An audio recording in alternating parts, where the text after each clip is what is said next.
नमस्कार दोस्तों, भारत ने एक बार फिर इतिहास रच दिया है। भारत के द्वारा पहली बार जीनोम एडिटिंग तकनीक क्रिस्पर CS9 का प्रयोग करते हुए दो धान की किस्मों को उपलब्ध करवाया गया है किसानों के लिए।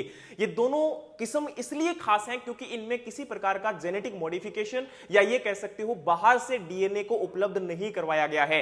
ये दोनों ही किस्में भारतीय कृषि अनुसंधान संस्थान ICAR न्यू दिल्ली के नेतृत्व में विज्ञान और तकनीक का बेहतरीन कमाल है। इनमें से पहली किस्म का नाम है पूसा राइस DST1, जो कि ड्रॉट और सॉल्ट टॉलरेंट राइस वैरायटी है, यानी कि सूखे और जहां पर नमक की मात्रा ज्यादा है मिट्टी के अंदर वहां भी ये बेहतरीन उत्पादन दे सकती है। और इनकी खासियत क्या है कि एक तो कम पानी के अंदर अच्छा उत्पादन दे सकती है, दूसरा इसमें नंबर ऑफ ब्रांच ज्यादा होगी, लीफ का साइज बड़ा होगा, नंबर ऑफ ग्रेन ज्यादा होंगे और इसी के साथ में ये मैंने जैसे बताया आपको सूखे के अंदर जहां पर पानी कम है या मिट्टी के अंदर नमक की मात्रा ज्यादा है वहां भी अच्छा उत्पादन देगी। और इसको डेवलप किया गया है डॉक्टर विश्वनाथन और टीम के द्वारा IARI यानी कि Indian agriculture research institute new Delhi के अंदर। दूसरी आपकी धान की किस्म है DRR धान 100, जिसको कमला भी कहा जा रहा है और ये एक संभा मसूरी जो कि साउथ इंडिया की काफी पॉपुलर वैरायटी है, उसमें कुछ चेंज करके SDN जीनोम एडिटिंग तकनीक का प्रयोग करते हुए इसको डेवलप किया गया है। और इसकी खासियत यह है कि एक तो ये 19% ज्यादा उत्पादन देगी,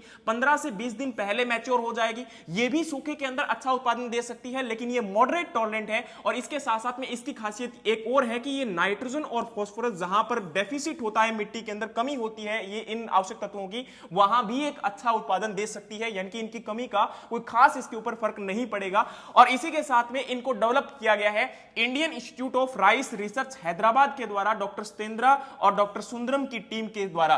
और अब अगर हम बात करें तो ये इंपॉर्टेंट क्यों है, ये इतना ऐतिहासिक क्यों है, क्योंकि इसकी खासियत ये है कि एक तो इनको नॉन GMO या ये कह सकते हो बिना किसी जेनेटिक मॉडिफिकेशन या बाहर से डीएनए लाए बिना इनको डेवलप किया गया है। दूसरा ये क्लाइमेट स्मार्ट है, यानी कि सूखे के अंदर या फिर जहां पर नमक की मात्रा ज्यादा है वहां भी अच्छा उत्पादन दे सकती है, कम लागत के साथ बेहतरीन उत्पादन दे सकती है, जो कि किसान के लिए फायदा है, किसान हितैषी है। और वहीं पर पहली बार जीनोम एडिटिंग का प्रयोग करते हुए भारत के अंदर इन किस्मों को डेवलप किया गया है, तो इसलिए ये ऐतिहासिक है। अगर मैं बात करूं यहां पर तो किसान और वैज्ञानिक अगर मिलकर चले तो मुझे लगता है कि एग्रीकल्चर यानी कि कृषि क्षेत्र के अंदर क्रांति आना संभव है। सैल्यूट करता हूं उन किसानों को और उन सभी वैज्ञानिकों को जो लगातार तत्पर मेहनत कर रहे हैं हमारे भारत को फूड सिक्योरिटी में आगे लेकर जाने के लिए या फिर कृषि उत्पादन को बढ़ाने के लिए। उम्मीद है आपको यह वीडियो पूरा पसंद आया होगा। लाइक, शेयर और सब्सक्राइब करना मत भूलिएगा। जय हिंद, जय भारत।